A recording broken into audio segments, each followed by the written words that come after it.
This is the midterm project demonstration of the interactive cat toy by Senior Design Group number 25, with the much appreciated assistance of our sponsor, Lei Fan, a mechanical engineer and author.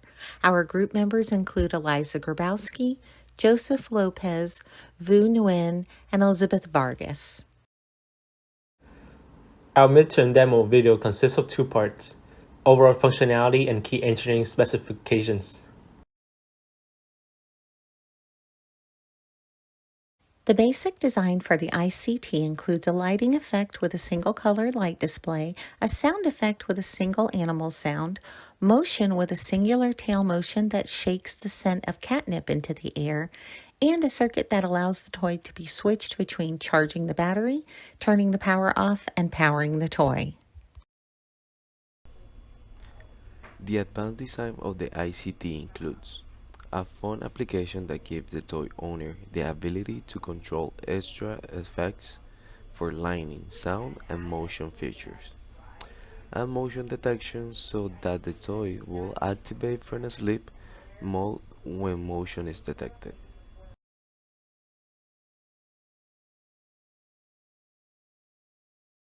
The animal-shaped exterior skins of the ICT are designed so that the chassis can be easily switched between them.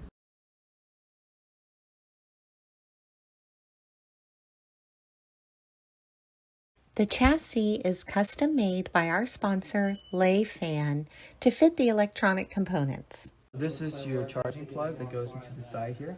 Goes in like that. So you disconnect that way. And then this is your on-off button. Here's your tail. So we take the top off and have these pins to line it up. And so if you look at the servo, it's on a slider and a slot. And then here's the board. And then that will stick on top, and here's the platform for the board, and there's your battery underneath. That's it. Thank you. The power supply circuit is designed to be able to be switched between three positions: battery charging, being turned off, and powering the toy. This is our double pull, double throw, three-position switch on the side of our chassis. Currently, the switch is in the center off position. Moving the switch to the right activates our toy, and as you can see, it has activated the LED on our Raspberry Pi Pico test board. Moving the switch to the left activates our battery recharging circuit, and you can see our charger is activated by the flashing red LED. The system of the toy is controlled by a RP2040 microcontroller from Raspberry Pi. This is the first PCB that we designed to work with the RP2040 MCU. Significant components include the RP2040 chips, flash memory, crystal oscillator, voltage regulators, and feature component pins. Unfortunately, our initial PCB design did not successfully work due to a misconfiguration of some components. For this demo, we used a breadboard with Raspberry Pi Pico in place of a printed circuit board. Due to the chip shortage, we're still currently testing and redesigning for a better version of the printed circuit board prototype. The WS2812 RGB addressable LED strip will provide the lighting effects for the interactive cat toy. Here I will be presenting the WS2812 LED functions utilizing CircuitPython language. Here is our sample code.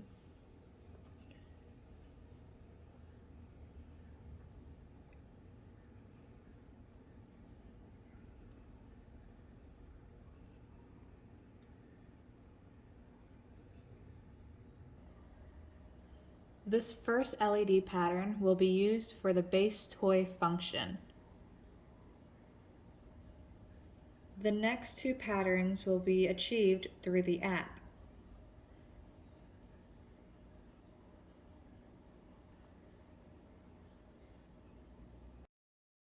Adafruit's demo speaker will provide the sound effects for the toy.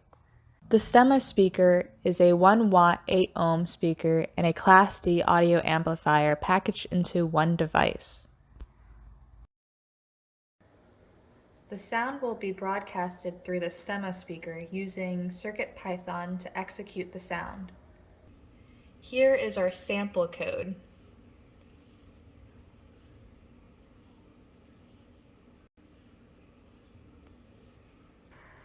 The first sound will be for the bass toy function.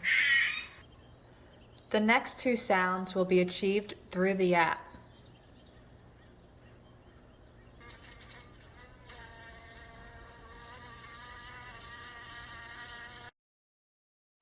The ICT exhibits tail motion to catch a playful feline's attention with the use of a SG92R Tower Pro microservo motor. The tail is moved by a servo motor, which is also programmed with CircuitPython. Here is our sample code for the tail.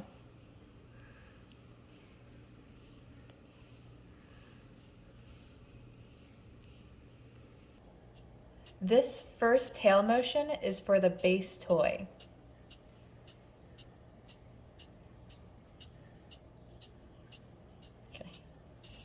The next two motions will be achieved through the app.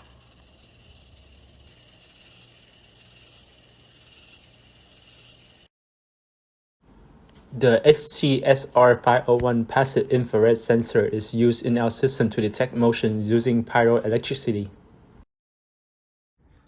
This is the demo of the PIR sensor that we'll be using to detect motion. When motion is detected, the sensor sends a high output signal to the I/O pin of the microcontroller. We download a simple code that reads the sensor value and trigger coding functions. In this demo, when the sensor detects motion, a text motion detected will be printed on the PC terminal.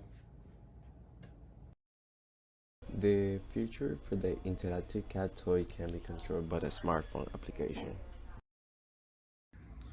Okay, so here we have the graphic user interface. Once we store our app, it will show the name of the app, which is Toy Connect, and an image which is clickable. So we can click the image to proceed.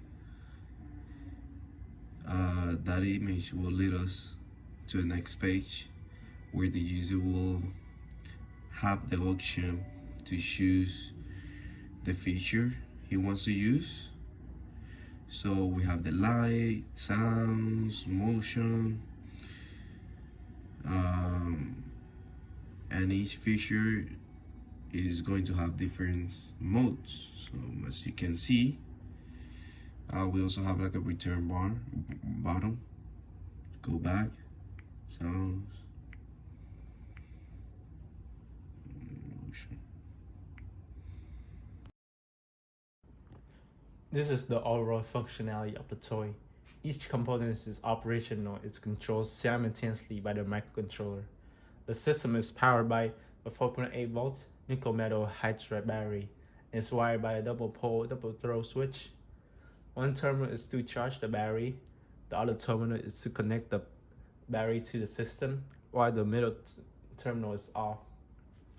When the battery is connected and the sensor detects motion, the LED lights up, the servo motor starts moving, and the audio speaker produces sound.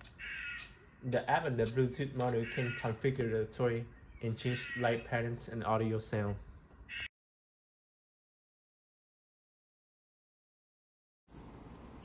These are the specifications of our projects. The highlight are the key specifications that we'll be demonstrating. Our lighting output should be around 3 to 4 lumens or less. The delay time of our phone application should be 5 seconds or less. And the detection distance of the motion sensor should be 2 feet or less. For our lighting effects, we will limit the light intensity for the ICT to be lower than 3 to 4 lumens to eliminate the potential for any eye damage or adverse health effects for a pet. There are parameters of lighting effects that can cause adverse health issues. Wavelengths below 500 nanometers can cause eye damage. Blue light wavelengths can disrupt circadian rhythm. Offset sleep patterns can cause stress in humans and animals. And intensity of light stimulus above 10 lux has been shown to suppress melatonin, which can adversely affect circadian rhythm. Safety standards for LED lighting are currently based on the wavelength of the emitted light and are set at about 5 to 700 nanometers. Wavelengths of light emitted from our WS2812 LEDs can be seen in the chart below from the datasheet. As you can see, blue light falls in the dangerous wavelength category. To determine safe lumen intensity for the ICT, we conducted tests in 3 lighting environments: a dark room, a moderately lit room, and a brightly lit room. And our tests were done with our LEDs both diffused and non-diffused.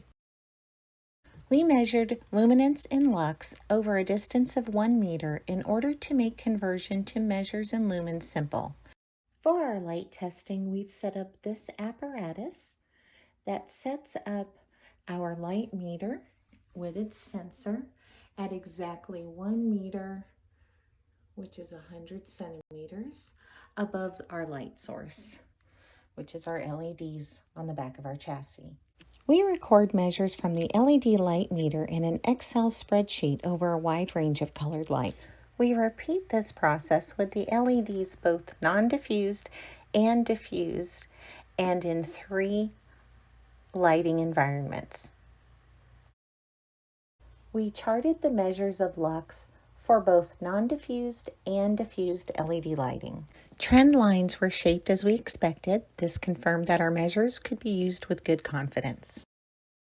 This table shows our average lux value that we measured per color, which is approximately equal to the average lumens per color. We will need to use at most 3 LEDs at a time to limit current to 60 milliamps and avoid burnout of our LED strip. This will also help us to stay within a safe lighting intensity range at under 10 lux. Having at most 3 LEDs illuminated will produce about 3.3 lumens in light intensity. For our phone application, we have a specification requirement to limit the whole system delay time to be no greater than 30 seconds. To test our system delay time, we created an Excel file to get averages of the features of our application by testing it 10 times to get a good average. We will do this for each feature: lighting, sound, motion, and then add the averages to get the whole system delay. Right now, my difficulty has been to be able to connect the phone to the Bluetooth module. For our motion sensor, we have set a specification requirements to detect motion within 2 feet. This will activate auto from sleep mode. This is our setup to measure the further distance that the sensor could detect. When the sensor triggers and the system starts running, the current position of the test person is where we collect the data. According to manufacturer, the sensor should detect motion up to 7 meters. We would like to configure the distance detection range to release 2 feet using the sensitivity adjustment on the sensor. To test the response time of the sensor, we use the oscilloscope to know when the sensor is detecting motion. From the oscilloscope, whenever the motion is detected, the sensor outputs 3.3 volts to the microcontroller unit, with an average response time of 0.5 seconds. These are the results of the test runs that we did for the demo. The average response time of the sensor is 0.47 seconds, and the average further distance that the sensor could detect motion is 4.19 feet. Plans for success for our team moving forward include our connecting components to the PCB for our final prototype, refining our electronics fit with our chassis design, and refining of our feature displays with our embedded coding.